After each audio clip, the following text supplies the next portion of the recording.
नमस्कार.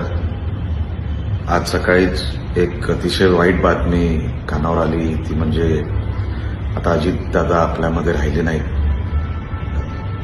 खरं वाटत नाही की आता अजितदादा आपल्यामध्ये नसतील. मला आठवतं 2009ला जेव्हा मी पहिल्यांदा निवडणुकीत उभा होतो,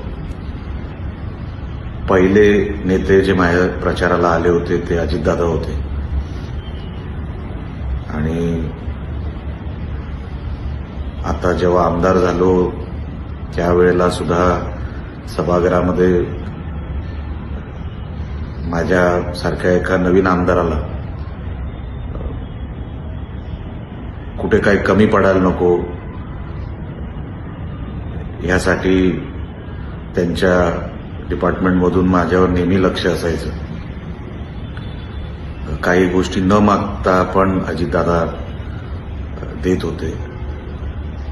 असा दिलदार माणूस महाराष्ट्राच्या राजकारणातून, समाजकारणातून निघून गेले. हे कधी न भरून येणारं हे नुकसान महाराष्ट्राचं झालेलं आहे.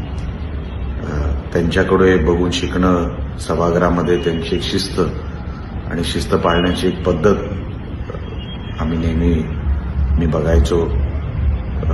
खूप काय शिकायला मिळालं त्यांच्याकडून, खूप काय अजून शिकायचं होतं.